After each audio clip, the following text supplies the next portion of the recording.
अमोघ शक्ति देखने वाले सभी दर्शकों को पंडित अखिलेश उदय का प्रणाम। मित्रों, कल मेरे सामने एक प्रश्न आया था कि मेरी राशि, कोई व्यक्ति मेरे पास आया और उसने मुझसे पूछा कि मेरी राशि मिथुन है तो मुझे कौन सा रत्न धारण करना चाहिए। तो उसी समय मेरे मन में एक बात आई कि हमारे समाज में ज्योतिषी जिस तरह से रत्न सजेस्ट करते हैं, मेरी रिसर्च के अनुसार उसमें त्रुटि है, उसमें कुछ विकार हैं। कैसे? मैं इसे सिद्ध करने का प्रयास करूंगा आपके सामने। मैं किसी ज्योतिषी को मैं कभी गलत नहीं कहता, मैं किसी भी साधक को, क्योंकि वो उनकी आजीविका हो सकता है, उनका काम है, उनमें भी ज्ञान तो सब में होता ही है, इसीलिए वो ये काम कर रहे हैं।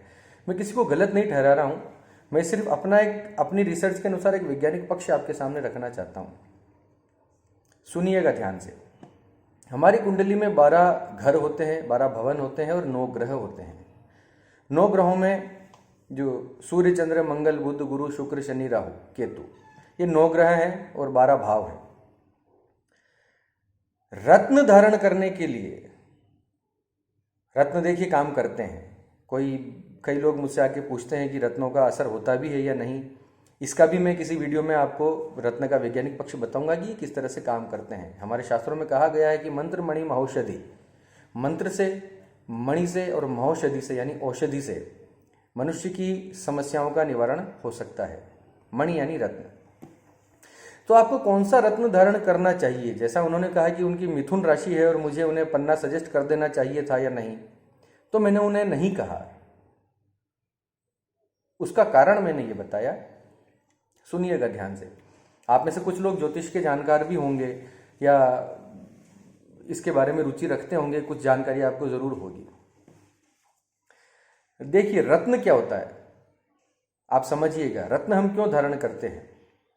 साइंटिफिकली रत्न क्या होता है कि आप अपने शरीर से टच करता हुआ किसी तरह से अंगूठी में या किसी तरह से रत्न आप धारण करते हैं, ठीक है। उसका विज्ञान ये है, मैं बहुत संक्षेप में बता रहा हूं अभी। उसका सिंपल सा विज्ञान ये है कि सूर्य की किरणें या बाहर की एनर्जी या स्पेस की एनर्जी उस रत्न में होते हुए आपके शरीर के अंदर प्रवाहित होती है, ठीक। यानी जिस ग्रह का आप रत्न धारण कर रहे हैं, उस रत्न को बल मिलेगा, पावर मिलेगी। उस रत्न को धारण करने से उस ग्रह को पावर मिलेगी। अब मैं आपको एक उदाहरण देता हूं, आप समझिएगा। मान लीजिए आपके 2 पड़ोसी हैं। आपके 2 पड़ोसी हैं। एक पड़ोसी जो बिल्कुल भी आपके लिए ठीक नहीं है, जो आपका बुरा चाहता है वो, और एक दूसरा पड़ोसी जो आपको अच्छा चाहता है। अब आप क्या चाहेंगे कि जो आपका बुरा पड़ोसी हो उसकी पावर बढ़े, या आप ये चाहेंगे कि जो आपका अच्छा पड़ोसी है उसकी शक्ति कम हो जाए? जो आपका बुरा करना चाहता है, आप उसी की पावर को बढ़ा रहे हैं। यही बात रत्न पर सिद्ध होती है।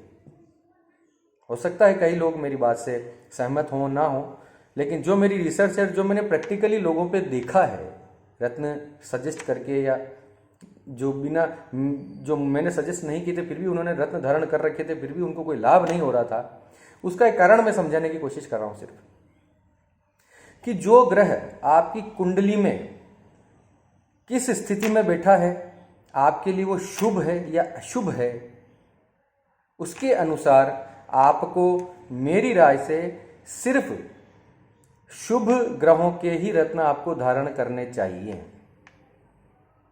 कई बार आपने सुना होगा कि आपका तो मंगल खराब है, मूंगा पहन लीजिए, आपका राहु खराब है, गोमेद पहन लीजिए। ऐसा बिल्कुल मत कीजिए, आपको हानि होने की संभावना ज्यादा है। आपके कोई और दूसरे ग्रह अच्छे हुए या शुभ फलदायक हों तो हो सकता है वो असर ही ना करे, या हो सकता है आपको वो हानिकारक हो, लेकिन लाभ तो नहीं देगा, ये तय बात है, आपके लिए अच्छा नहीं होगा। हो सकता है आपके लिए कुछ भी ना करे, न्यूट्रल रहे। तो आप समझिए, आप पहले किसी अच्छे ज्योतिषी से अपनी कुंडली का परीक्षण करवाइए, उसके अंदर कौन से ग्रह आपके अच्छे हैं, कौन से ग्रह बुरे हैं, उनको आप छांटिए, और जो अच्छे ग्रह हों उनकी पावर को बढ़ाने के लिए आप उसका रत्न धारण कीजिए। जो ग्रह आपका अच्छा है उसको और अधिक शुभ फलदायक बनाने के लिए आपको उसका रत्न धारण करना चाहिए। और जो बुरा ग्रह हो उसके लिए आपको उस रत्न का या तो दान करना चाहिए या उसे नहीं पहनना चाहिए। बुरे ग्रह की वस्तुओं का दान श्रेष्ठ बताया गया है और अच्छे ग्रहों की वस्तुओं को अपने पास रखना ये ज़्यादा शुभ बताया गया है हमारे शास्त्रों में। मैंने अपनी तरीके से समझाने की कोशिश की बहुत छोटे सी वीडियो में, आपको समझ में आया है, बहुत अच्छी बात है। तो आप ये सब करने से बचें, अच्छे ग्रहों के रत्न धारण कीजिए जो आपके लिए शुभ फलदायक हों। कौन से ग्रह योगकारी हैं उसके आपको रत्न धारण करने चाहिए, उनकी वस्तुओं का दान नहीं करना चाहिए। और जो आपके लिए बुरे साबित हो रहे हैं कुंडली में जो भी ग्रह है उनकी वस्तुओं का आपको दान करना चाहिए, उनकी वस्तुओं को अपने पास रखना नहीं चाहिए। इतना सा मेरा निवेदन था, आप इसको समझने का प्रयास कीजिए मेरी बात को। और अगर आपको मेरी दी हुई जानकारी अच्छी लगती है तो कृपया इसे शेयर कीजिए, मेरे चैनल को सब्सक्राइब कीजिए और नोटिफिकेशन बेल को दबा दीजिए ताकि आने वाले वीडियोस आप देख सकें, उनकी सूचना आपको मिल सके। और इसी की मंगल कामना के साथ मैं आप सबसे विदा लेता हूँ। सर्वे भवन्तु सुखिनः। धन्यवाद।